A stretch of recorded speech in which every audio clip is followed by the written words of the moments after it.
plus que toute autre chose. Nous irons chercher notre texte dans le livre de Proverbes, chapitre 4, verset 23. Proverbes, chapitre 4, verset 23. Dieu a permis qu'on puisse aller dans ce sens-là, pour qu'on puisse parler Proverbes chapitre 4, verset 23. Est-ce que nous sommes tous là?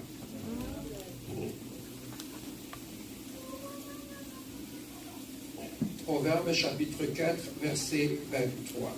Alors, j'aimerais qu'on puisse commencer au verset 20 et qu'on puisse s'arrêter au verset 23. Commençons au verset 20 et puis nous allons arrêter au verset 24. Proverbes chapitre 4, du verset 20 jusqu'au verset 23. Est-ce que nous sommes là? Est-ce que nous sommes tous là? Maman Lydie va venir lire pour nous.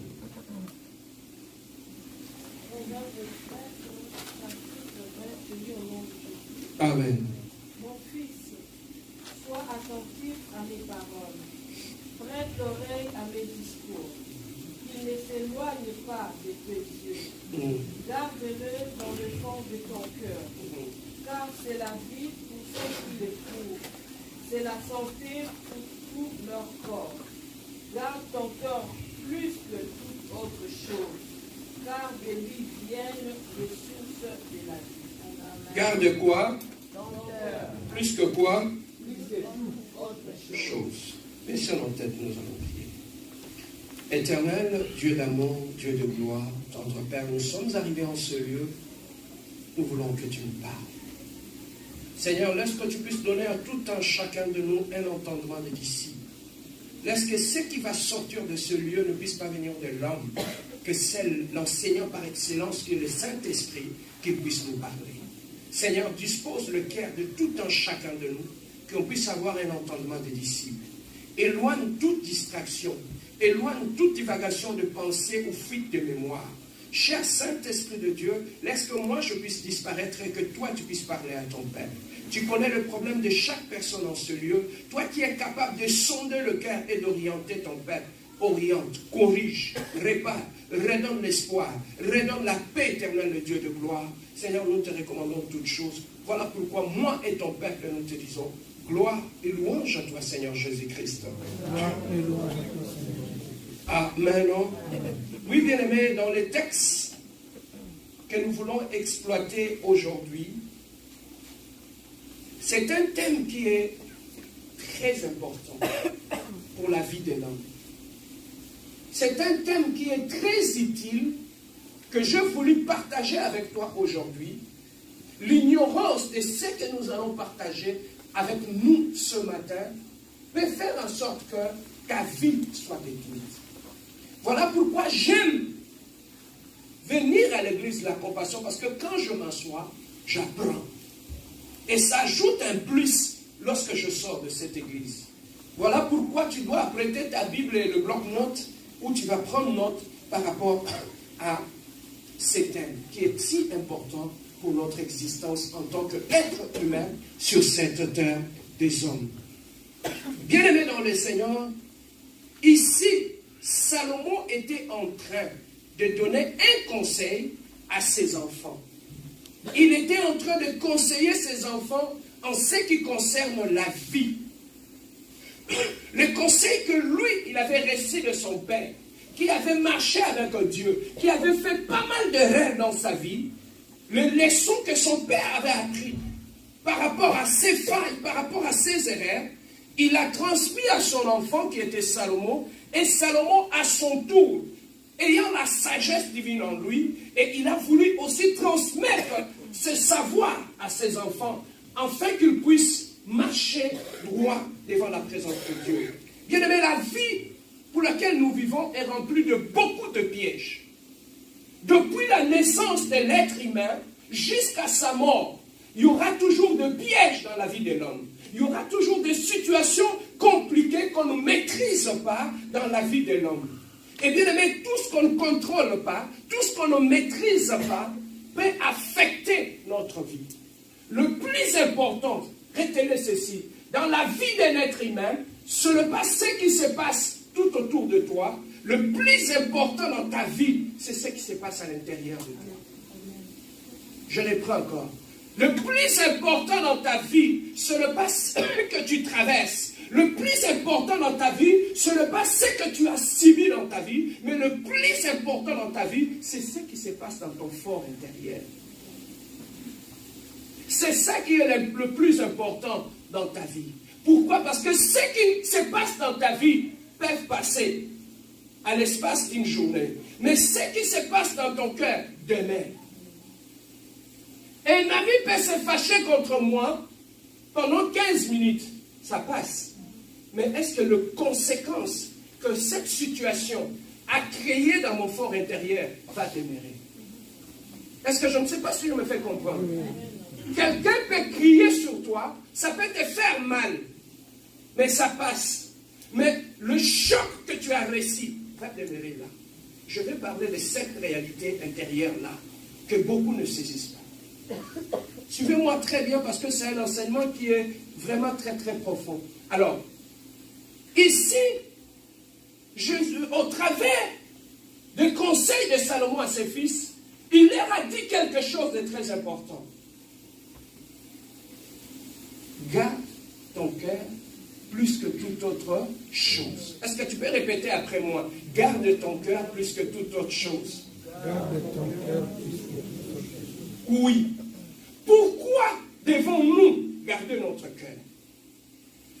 Et à partir de ce texte, la première leçon que je tire, que dans la vie de l'homme, dans ma vie, dans ta vie, celui qui a la responsabilité de garder le cœur de l'homme, ce n'est pas Dieu, ce ne sont pas tes parents, ce n'est pas ton mari, ce n'est pas tes enfants, c'est toi-même. Dieu te donne la responsabilité de savoir garder ton cœur. De savoir garder ici, garder ça veut tout simplement dire protéger ton cœur.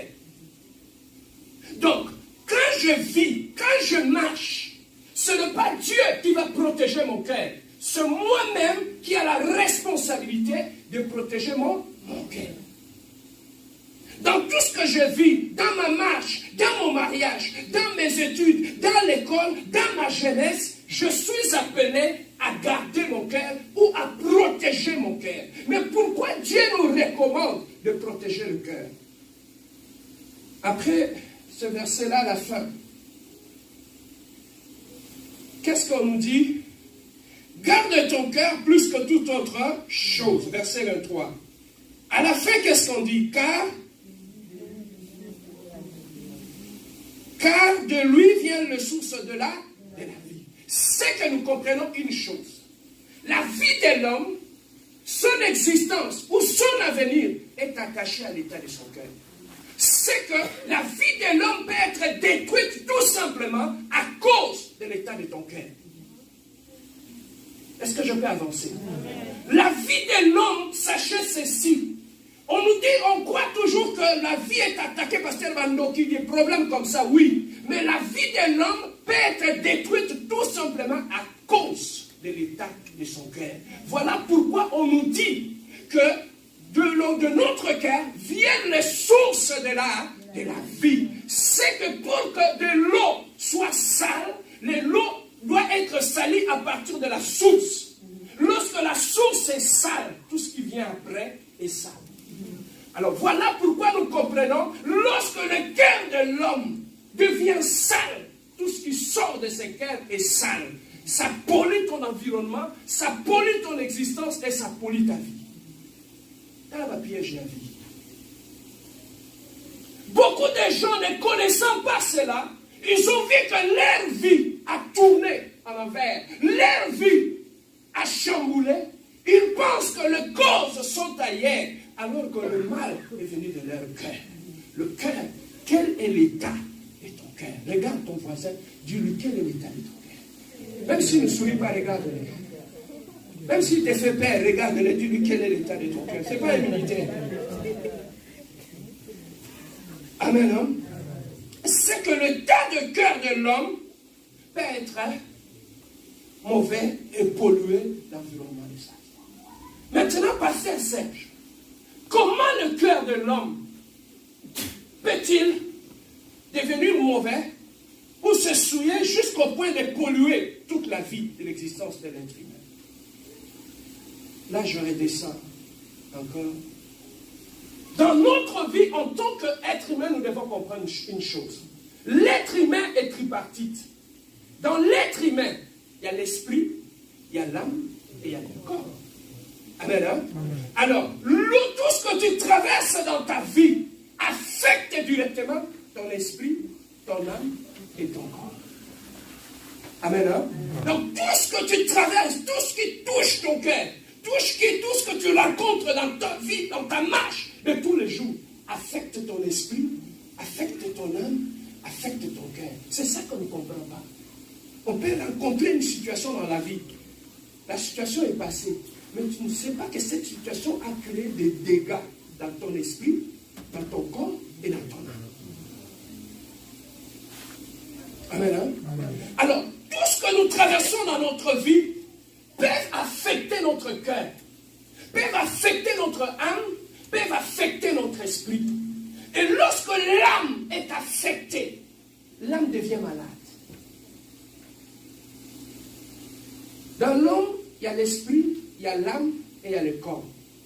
Ton intelligence vient de ton esprit. L'âme de l'homme, c'est le siège des sentiments et des émotions et de ta volonté. Amen. Hein? Amen. L'âme de l'homme est le siège des émotions, des sentiments et de la volonté. Mais maintenant, imagine-toi, lorsque l'organe qui contrôle tes émotions, tes volontés, tes décisions dans la vie est affecté. Toutes tes décisions vont aussi être affectées. Dans la vie,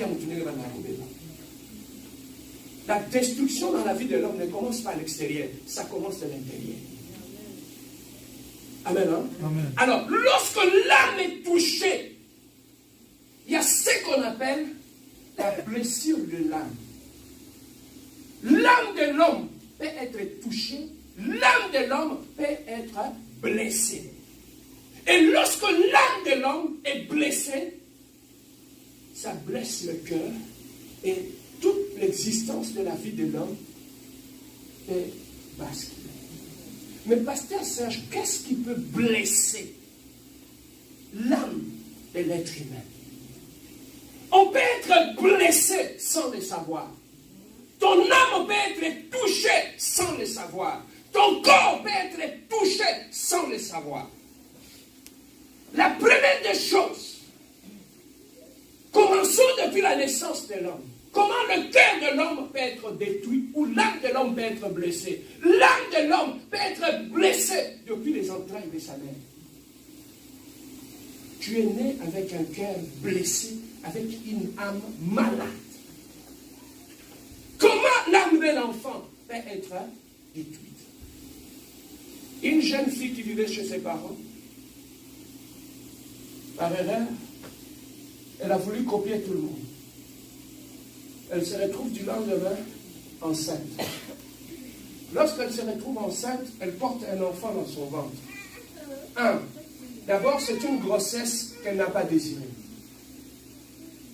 Et tout ce qu'on n'a pas désiré, cette fille qui est tombée enceinte, tout autour de lui, ça va commencer à parler, n'est-ce pas? Et quand ça va commencer à parler, c'est la honte. La personne va faire quoi? Elle va se renfermer. Et la personne qui s'est renfermée, ce sont les remords qui vont monter dans son cœur. Et lorsque les remords sont là, est-ce que la tristesse est là?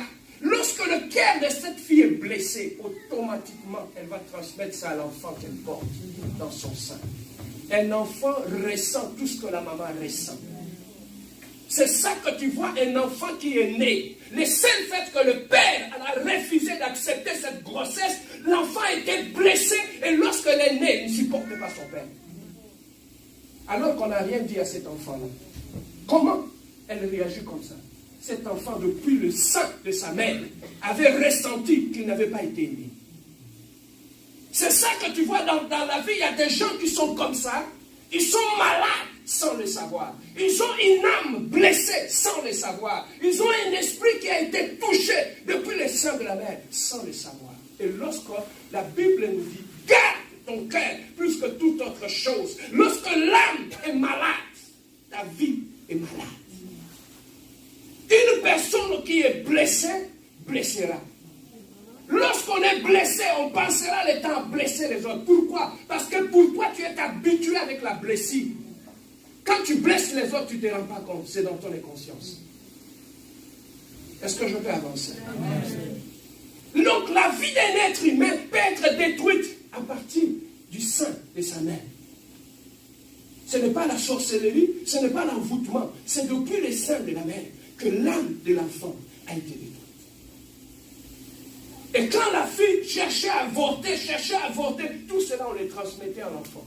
Et l'enfant ressentit cette frustration en elle, en lui. Et cet enfant est né avec un cœur blessé. C'est ça que tu vois, il y en a d'autres enfants, ils ne rient pas. Même si on lui fait rire, il ne rit pas. Il a toujours l'air nerveux. Et une personne qui est née avec cette blessure, si cette blessure n'est pas guérie, elle va grandir avec cette blessure. Et partout où elle passera, elle va blesser. Même si elle va dans son mariage, elle va blesser.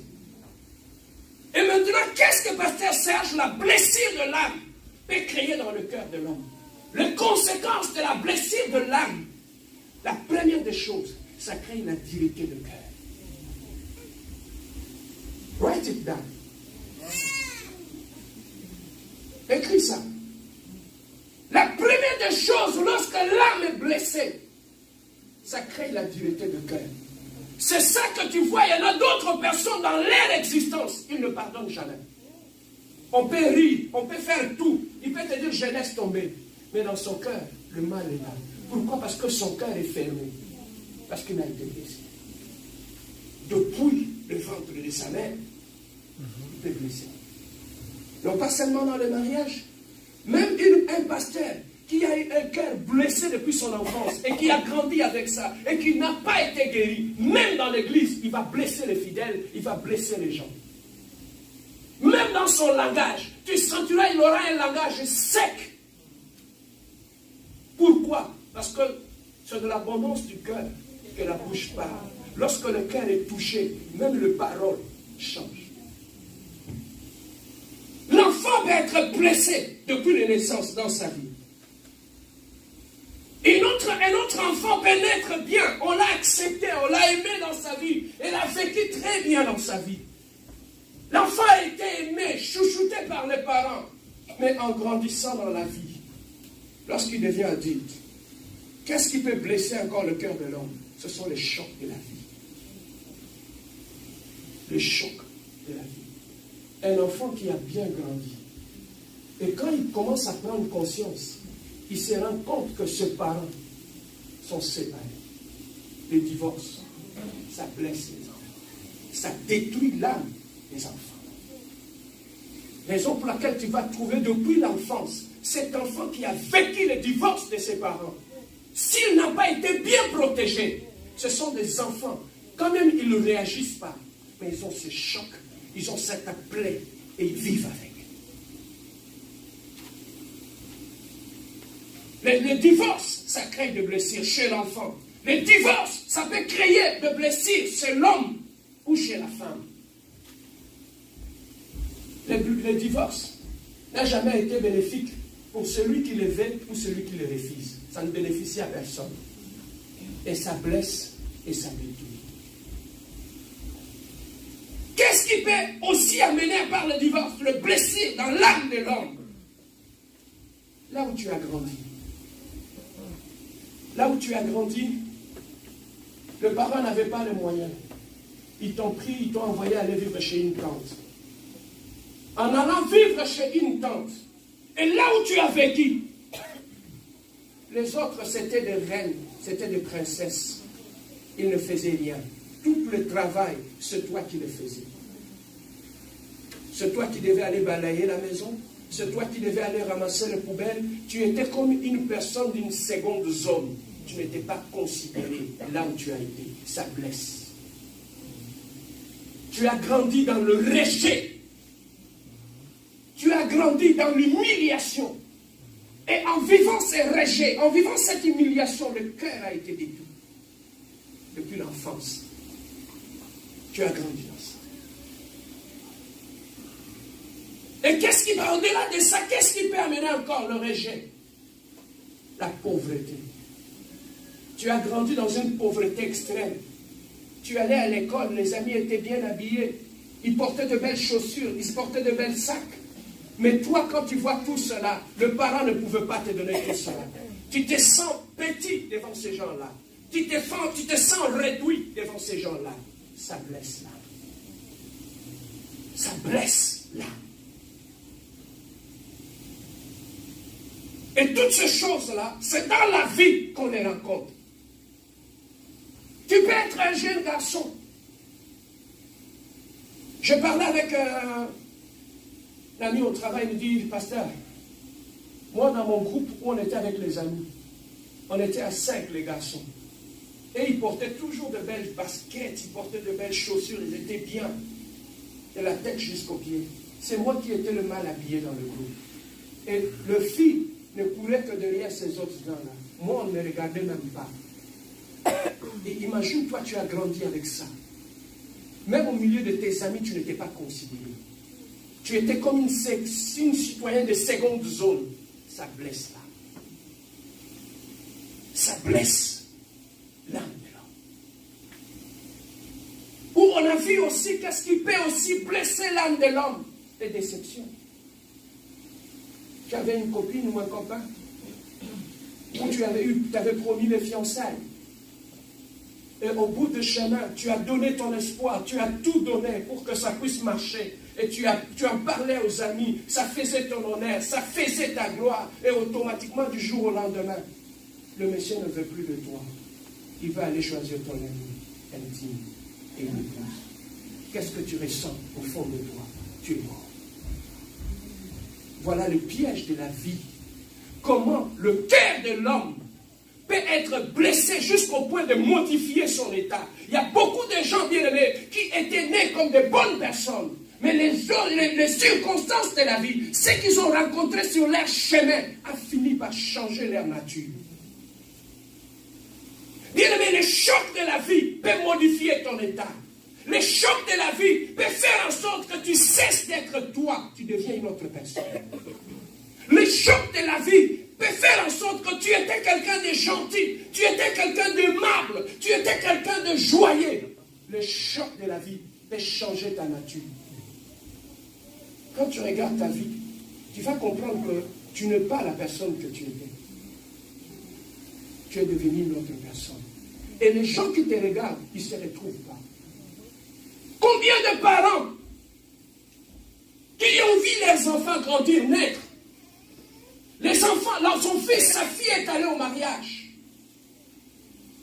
Un jour, tout ce que la fille a rencontré dans son mariage, tout ce que son fils a rencontré dans son mariage, après 5 ans de mariage, lorsque la maman regarde son fils ou sa fille, il ne la reconnaît plus.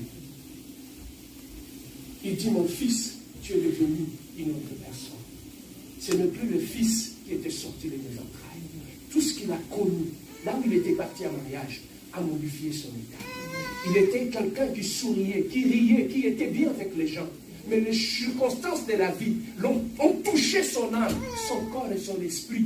Et que la personne a cessé d'être celle qu'elle est. Elle est devenue une autre personne. Enfin, qu'est-ce qui peut aussi blesser l'âme de l'homme? C'est lorsqu'on a connu les viols dans sa vie. Combien de gens qui ont été violés dans leur maison, par les oncles, par les cousins, par les beaux-pères, par toutes ces choses-là, qui les ont blessés. Et ils ont gardé ces secrets dans les fins fonds de leur âme. Ils vivent avec du poison dans l'âme. Ils ont haï la vie. Pourquoi? Parce qu'on les a abusés. Tout ce qu'ils avaient dans leur corps, comme richesse, comme honneur de femme, ils les ont perdus. Pourquoi? Parce que quelqu'un de maléfique avait préféré prendre la virginité d'une fille innocente. C'est ça que je dis toujours aux parents. Tes enfants, élève-les chez toi à la maison. Ne les envoie pas à X ou à Y. Parce que tu ne sais pas ce qui peut arriver.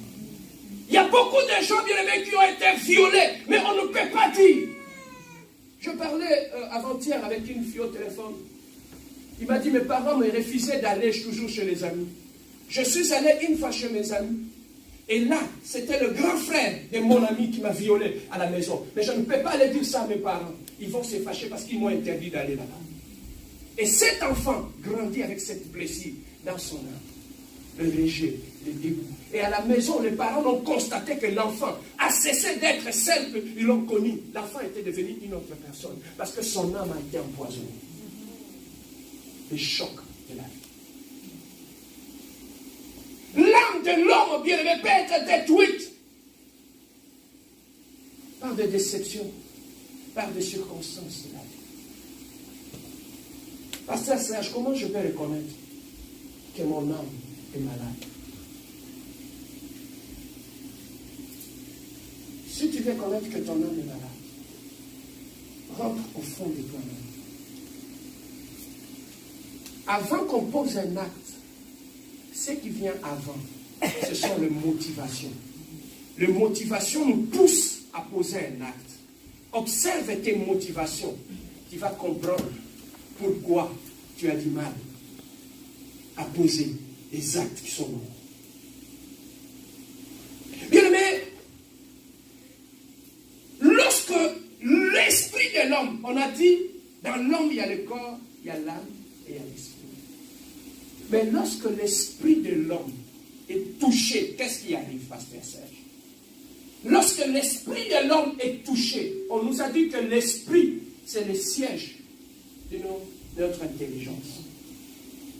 C'est ça qu'on dit, les œuvres de l'esprit. Ça vient de notre esprit. Dans notre esprit, il y a notre intelligence. Lorsque l'intelligence de l'homme a été touchée, automatiquement, l'intelligence est polluée. C'est ça que tu vois, il y en a d'autres personnes. Ils sont intelligents, mais depuis que leur intelligence a été touchée, ils utilisent cette intelligence dans le mal. Quand tu lui dis de poser quelque chose de bien, il ne peut pas le faire. Mais lorsqu'il faut réfléchir pour faire un mal, ils savent très bien le faire. Parce que son intelligence a été touchée, son intelligence a été polluée par le choc qu'il a eu dans sa vie. Il a développé ce que j'aime appeler l'intelligence du mal. Il devient très intelligent à faire le mal. Tu peux le voir calme, posé, comme s'il ne fait rien. Il sourit. Mais quand tu lui demandes de faire le bien, pasteur, je n'ai pas d'idée. Mais quand tu lui fais du mal, il est capable. Il est comme un serpent. Un serpent, son sang est froid. Un serpent peut prendre tout son temps pour injecter le poison. Il peut ramper jusqu'à ce qu'il va aller atteindre le proie. Lorsque l'intelligence est touchée, tu deviens comme un serpent. Tu as du venin. Pour faire du mal, il faut que tu le craches. Pour faire du bien. C'est comme ça aussi, lorsque l'intelligence de l'homme est souillée, la personne développe l'intelligence du mal. Partout où il est. Pasteur Serge, lorsque l'intelligence est touchée, lorsque maintenant le corps est touché, qu'est-ce qui arrive? Lorsque le corps est touché, non, on commence d'abord par l'âme. Lorsque l'âme est touchée, l'âme devient malade. Il développe ce qu'on appelle en psychologie de maladies psychosomatiques. Lorsque l'âme de l'homme est touchée, l'âme devient malade. Et lorsque l'âme devient malade, tu peux trouver que les personnes qui ont été blessées dans leur vie, dans la plupart des cas, ce sont des gens qui ont développé la dureté de cœur. Ils pardonnent difficilement. Il est gentil, il sourit, il est bien. Tout ce qu'il a, il le partage. Mais le problème est que le seul fait qu'il a une plaie là.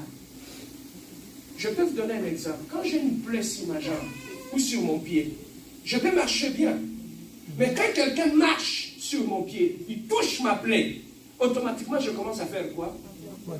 Pourquoi? Parce que ma plaie a été... C'est ça qui arrive.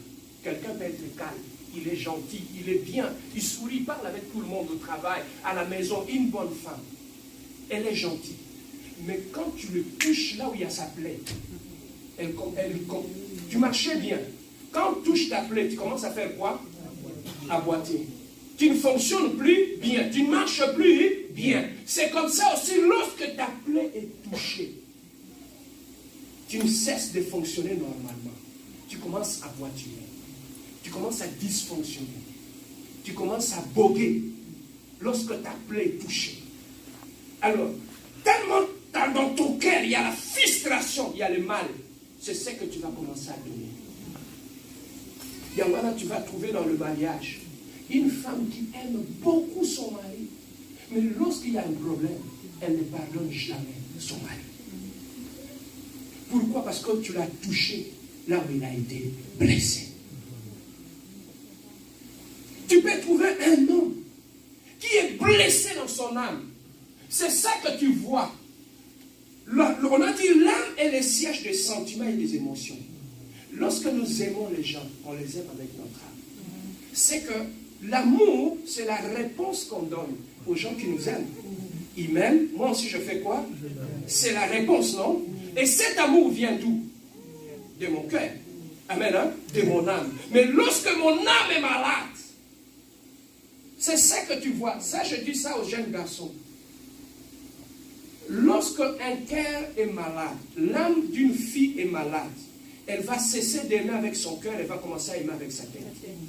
C'est ça que tu fais. La personne qui t'aime avec sa tête, pour voir qui sont ces questions de secondes.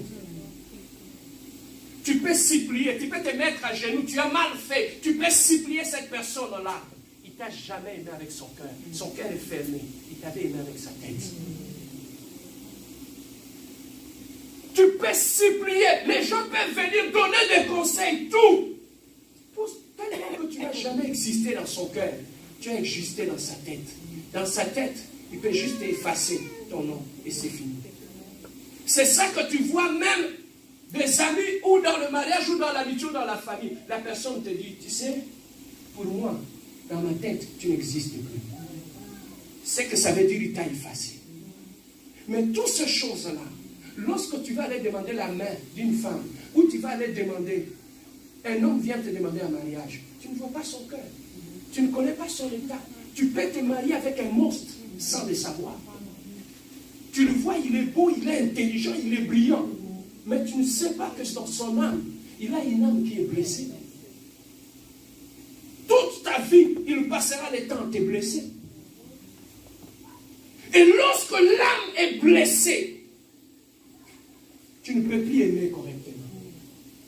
C'est ça que tu vois, il y a des gens qui n'aiment plus les gens correctement. Tu peux être en amitié avec lui pendant 10 ans. Pour un petit rien, il peut casser l'amitié et t'oublier s'il faut. Ni connu, ni vu. Ce sont des gens qui ont des âmes blessées. Lorsqu'on est blessé, on ne peut plus aimer. C'est ça qui fait que dans le mariage, il y en a d'autres personnes, il peut dire à sa femme, chérie, je t'aime. Il peut dire à son mari, chérie, je t'aime. Mais le mot d'amour ne sortira pas de sa bouche. Tu sais que dans les mariages, il y en a d'autres qui ne sont même pas capables de dire que je t'aime. Est-ce que je peux avancer? Est-ce que je peux pousser? Ça ne va pas te choquer? Amen, hein? Observe celui qui est à côté de toi, ton partenaire, dans le mariage. Je vais juste te poser une question. Depuis quand il t'a écrit des fils que je t'aime en texto? Est-ce qu'il a écrit? Pourquoi il a du mal à l'écrire? Un cœur qui est malade, on ne donne que ce qu'on a. Quand on a la haine, on ne donne que la haine. On ne donne jamais l'amour. Que ce soit la femme, que ce soit l'homme. Amen, hein?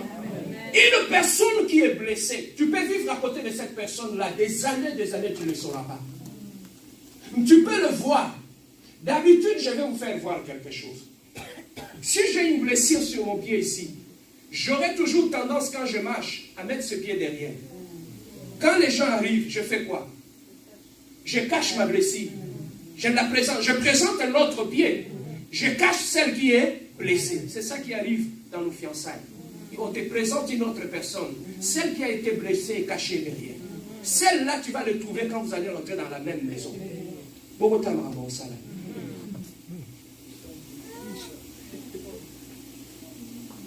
Je parlais avec une sœur qui disait à son mari, à chaque fois qu'il s'est disputé, la femme disait toujours à son mari, vous avez bien grandi, non? Quand vous étiez en train d'aller à l'école en voiture, vous mangez des charcuteries, vous mangez tout, vous étiez bien habillés. Nous, on grandissait dans la pauvreté. Hein. On a grandi dans la pauvreté, dans la misère. Donc, cette personne-là, elle a grandi dans cette situation-là. Même quand elle s'est mariée, elle garde une haine vis-à-vis de ceux qui ont bien grandi dans leur vie. Il a une haine par rapport à ça. Lorsque bien aimé, son cœur est blessé,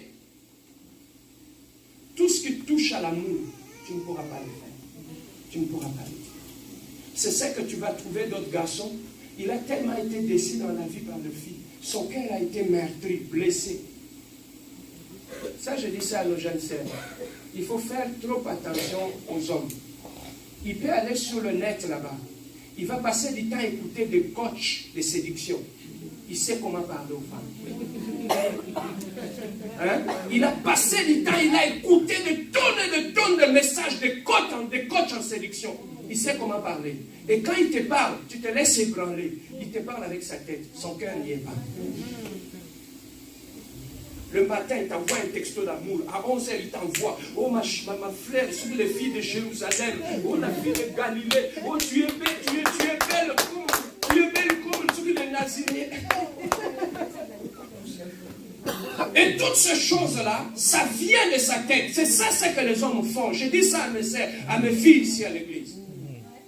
Il y a des garçons comme ça, il a un cœur blessé et il fait détruire. Et pour détruire, il doit avoir un venin. Et pour séduire, il va aller apprendre ça. Quand tu vas sur le net, il y a des coachs de séduction.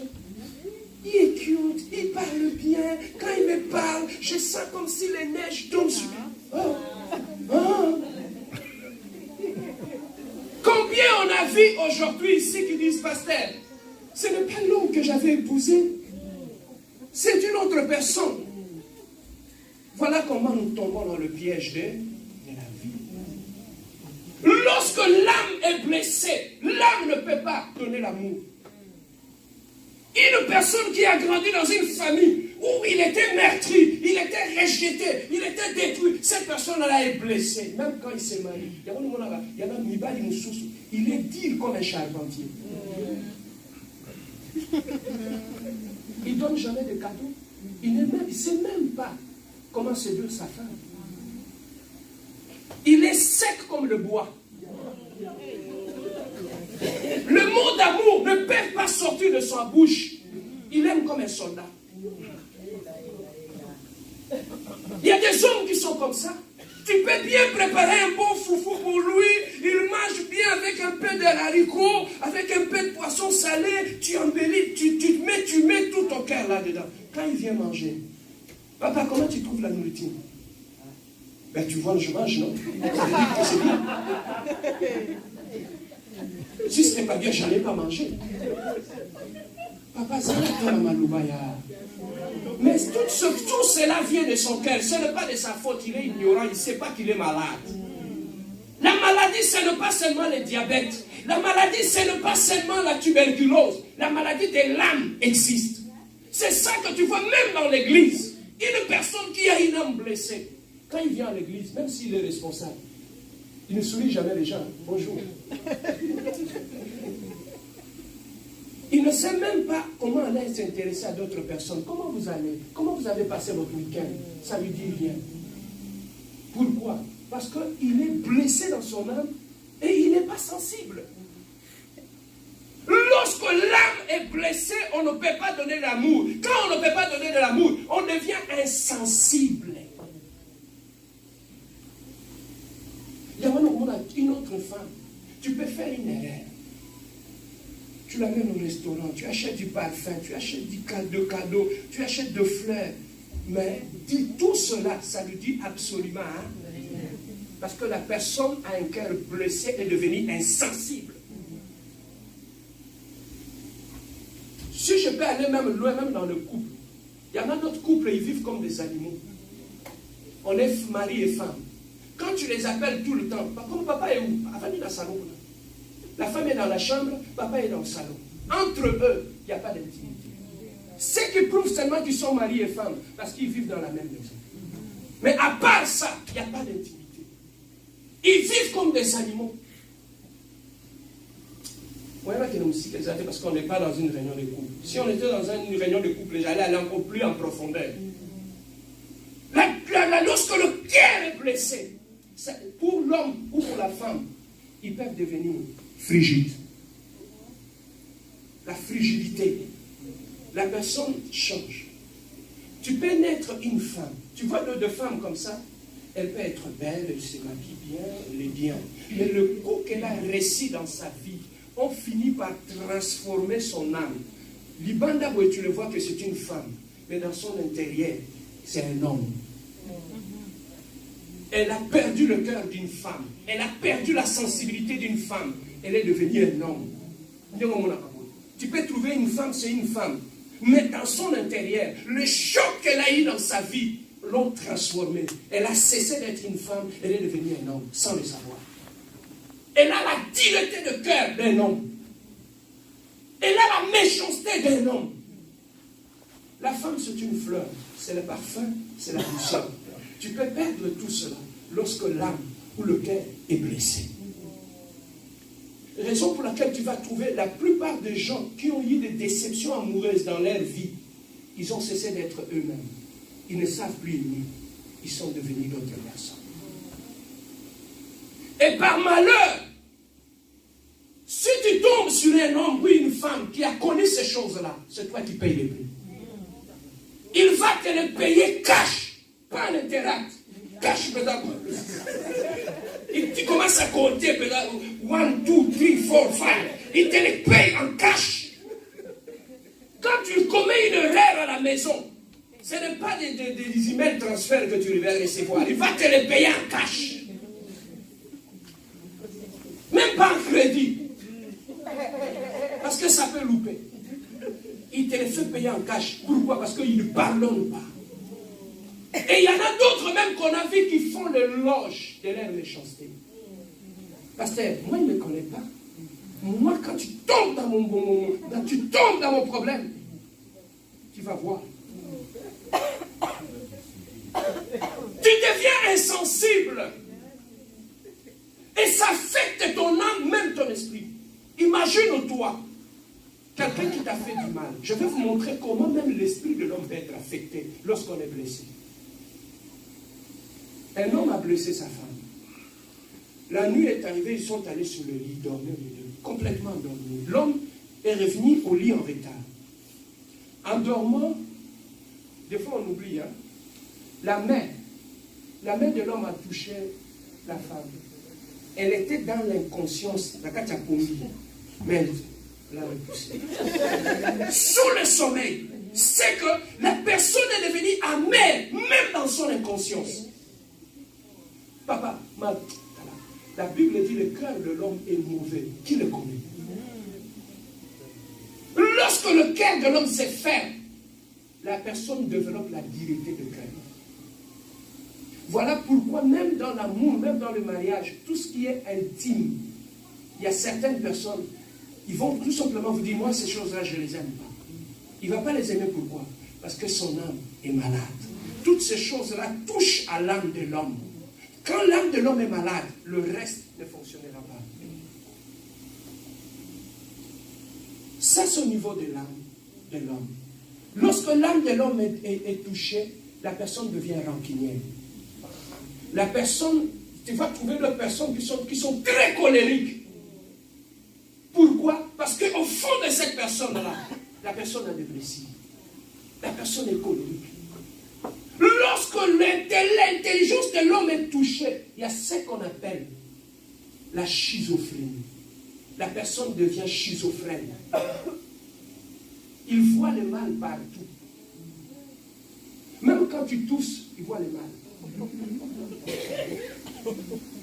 Même quand tu lui tends la main pour lui dire bonjour, quand il prend ta main, il parle.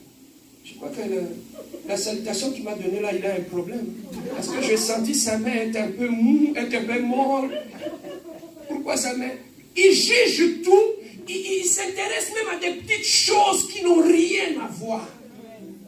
Pourquoi? Parce que la personne est devenue schizophrène. Il y en a plein dans nos églises et dans nos maisons.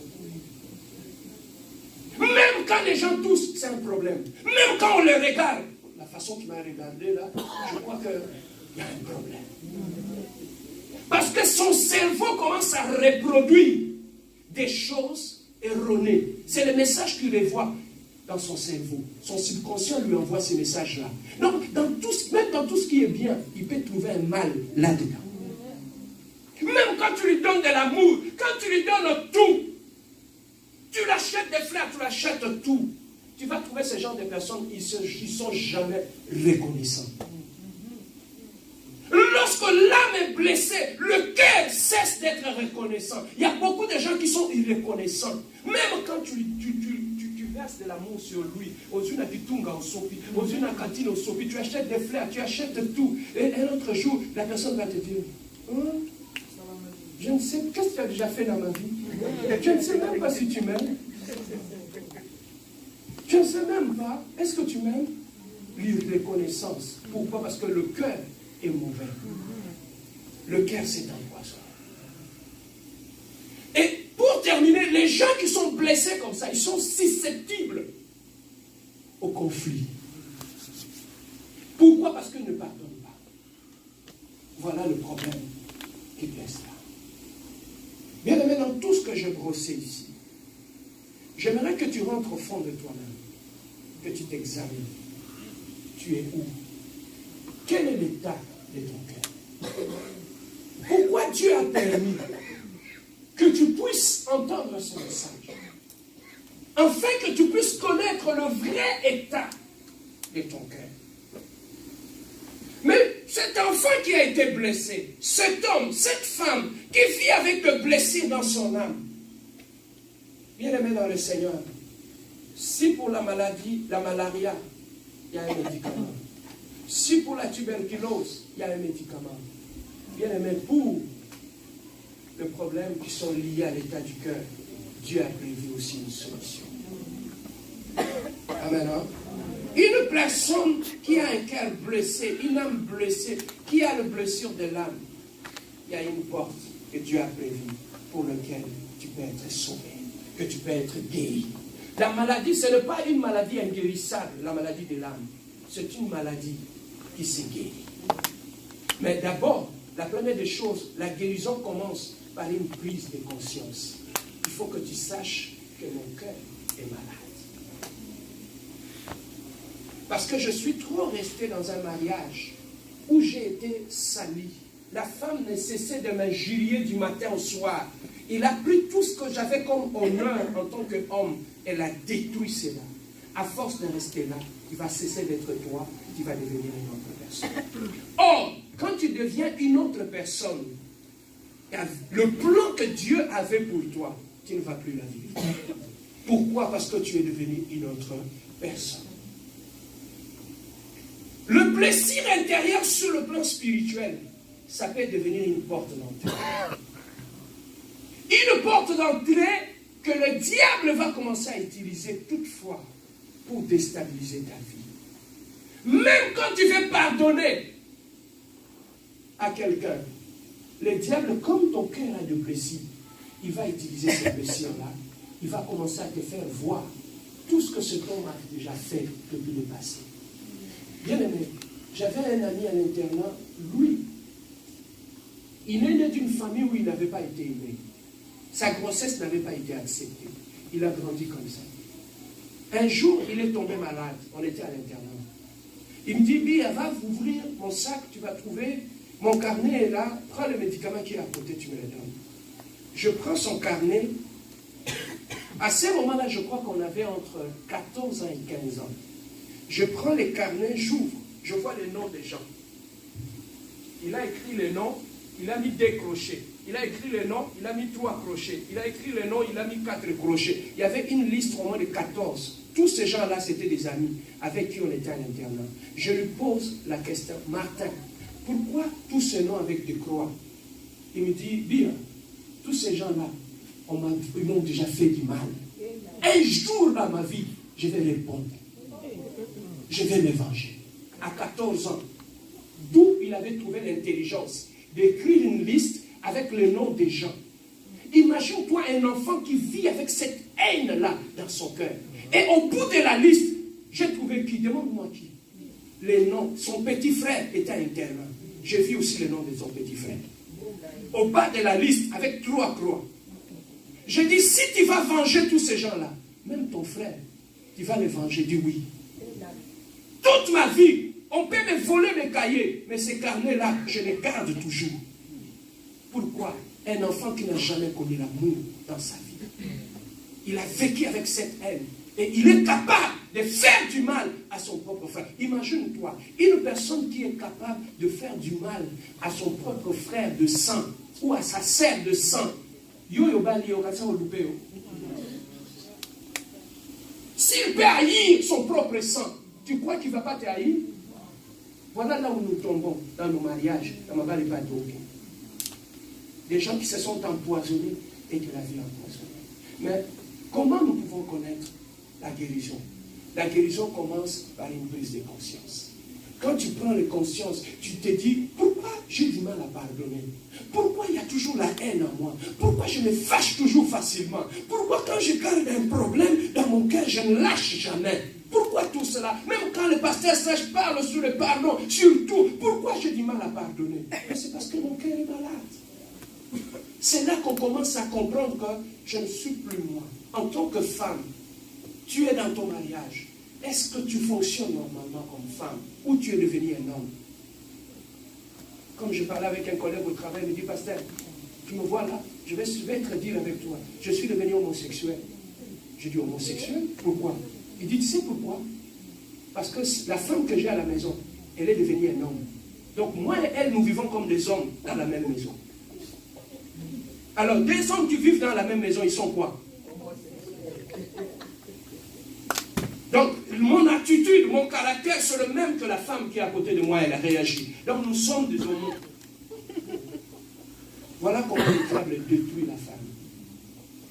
Mais la première des choses, c'est d'abord de prendre conscience. Quelqu'un est allé à la croix, il a pris tes problèmes, il les a amenés à la croix. Il est capable de restaurer. Le cœur que les hommes ont détruit, il y a un Dieu qui est capable de le réparer. Un cœur meurtri peut devenir un cœur qui bénit. Un cœur meurtri peut être un cœur qui adore Dieu. Un cœur meurtri peut être... Tu n'as jamais vu quelqu'un qui a grandi dans la souffrance. Il vient dans l'église, il écoute la parole de Dieu. Son cœur est restauré, il devient une nouvelle personne. Lorsque l'âme est blessée, c'est ton corps. Tu sais qu'est-ce qui arrive? Le vieillissement accéléré. Lorsque le cœur est malade, l'âme de l'homme est malade, tu peux trouver on a le même âge. Mais pourquoi lui il apparaît plus vieux? Ma belle est qui n'a et mais ma vieillissement rapide, masque à vieillesse. Tu peux même t'embellir, mettre des beautés, ça ne marchera pas parce que la beauté vient du cœur. Lorsque le cœur est malade, le reste sera malade. Tu peux t'habiller, porter le même habit que tout le monde porte. Mais lorsque tu te regardes dans le miroir, tu te vois, et pas dans le sympathie. Ce n'est pas le problème des habits, c'est le cœur qui est malade. Lorsque le cœur est malade, tu deviens jaloux. Tu n'acceptes plus que voir les autres progresser. Tu fais que nous tous, ma vie n'a pas ce débat. Lorsque tu vois quelqu'un progresser, ça te fait mal. Tu n'acceptes plus la bénédiction des autres. Sache que ton cœur est malade. Prends conscience, tourne-toi vers Jésus-Christ. Il est capable de te guérir. Il est capable d'effacer tout ce que tu avais commis. Il est capable d'effacer toute le blessure que tu as connu dans ta vie, depuis ton enfance. Voilà pourquoi j'aime toujours cette parole qui dit, David dit, Seigneur, sonde mon cœur. S'il y a un mal, révèle-le-moi. Pourquoi? Parce que tu peux te balader avec une blessure dans ton cœur, sans le savoir, par rapport à tout ce que tu as vécu dans ta vie. Aujourd'hui, je ne sais pas pourquoi Dieu avait voulu que je te parle de ces choses. Je ne sais pas quel est l'état de ton cœur. Je ne sais pas qu'est-ce que tu as connu. Il y a un temps pour toutes choses. Il y a un temps de tourner la page, de regarder devant et de continuer à avancer dans la vie. Mais après avoir pris conscience, la deuxième des choses, pardonne. Aussi longtemps que tu ne pardonneras pas les gens qui t'ont fait du mal dans ta vie, tu vas toujours te trimballer avec ces poids-là. Tu n'iras pas loin. Tu peux demander à quelqu'un de quitter ici, d'aller jusque le métro. Quand il a le main libre, il peut facilement aller. Prenez 3 chaises, donnez-lui, dis-lui d'amener ça au métro. Peut-être il n'arrivera même pas au métro. La vie n'a pas de bébé. Il y a même prière, quand nous avons des raisons pour m'attaquer, à cause du poids énorme. La prière monte, mais quand la prière est surchargée, elle ne peut plus monter à cause de l'état de ton cœur. Voilà pourquoi Dieu dit un seul conseil pour terminer cet enseignement. Garde ton cœur plus que toute autre chose. Ce n'est pas Dieu qui garde le cœur, c'est nous-mêmes. Les conflits, les influences, les déceptions dans la vie, ça viendra. Mais c'est à toi que Dieu demande de garder ton cœur. Comment tu peux garder ton cœur? Quand tu as un bijou, pour le garder, est-ce que tu vas l'exposer devant tout le monde? Non. Pour le garder, tu vas le mettre dans un coffre et puis tu vas fermer à clé. Apprends à protéger ton cœur. Apprends à protéger ton cœur. Dans tout ce que tu vis, ton mariage, dans ta vie, dans tout ce que tu vis, Dieu te demande de protéger ton cœur. Pasteur Serge, comment je peux protéger mon cœur? Prends ton cœur, plonge-le dans la parole de Dieu. Amen. Dans la méditation de la parole. Lorsque le cœur de l'homme est plongé, papa, la Bible dit, la nature ne vous enseigne pas. Lorsqu'on fait comment est-ce qu'on appelle ça? L'implantation de cœur, avec les gens qui subissent le cœur, les opérations à cœur ouvert. Lorsqu'on veut prendre le cœur ici, on trouve un donneur. On veut prendre le cœur ici et l'amener à Ottawa. Pour amener le cœur à Ottawa, on ne va pas mettre ça à sec, comme ça, dans un plateau. Il y a une sorte de bassin avec des glaçons. On va prendre le cœur, on va le plonger dans cette eau humide. Pourquoi? Parce que si on le laisse à l'air libre, il y a des cellules qui vont mourir. Et ce cœur ne sera plus fonctionnel. Et c'est ça qui fait qu'ils doivent le mettre dans des conditions qui vont permettre que ce cœur soit transporté dans toute sécurité. Ils vont protéger ce cœur-là. C'est comme ça aussi. Si le cœur de l'homme, pour que ça fonctionne bien, doit être protégé. Si les hommes protège ton cœur. Mais pour que ton cœur soit protégé, ça doit être noyé dans quelque chose, dans l'eau. L'eau, c'est la parole. Alléluia. Si les gens de ce monde mettent le cœur dans l'eau pour les transporter d'une place à une autre, dans le Seigneur, le cœur doit être placé dans. Papa, lorsque le cœur est noyé dans la parole de Dieu, tu médites la parole de Dieu, tu lis, dans tes pensées, il n'y a que la parole de Dieu. Même si les chocs arrivent, ça va amortir. Amen. Amortissez, les amis. La Bible dit, le mal ne nous arrivera. Ce n'est pas quand on devient chrétien, le mal n'arrivera pas, le mal sera là. Mais le problème est que lorsque le mal trouve la parole de Dieu dans ton cœur, le choc va s'amortir. Il n'entrera plus dans le cœur. La parole de Dieu sera comme un bouclier pour ton cœur. Reste là, mon Dieu, on écoute la parole. Reste là où tu médites la parole. Tu vas trouver que ton cœur peut être protégé. Dans ta vie, on a les mêmes problèmes. Pourquoi toi tu es perdu? Tu fais la dépression. On a les mêmes problèmes, non? Papa, pose-toi la question. Lui, dans son compte, il a $0. Moi, dans mon compte, je suis $0. Mais je ris, je suis bien, la vie continue. Même si je ne l'ai pas aujourd'hui, demain je l'aurai. Mais d'autres personnes, quand ils n'ont pas l'argent, à sa dépression. Pasteur, j'ai des fièvres. Pourquoi? Je n'ai rien dans mon compte.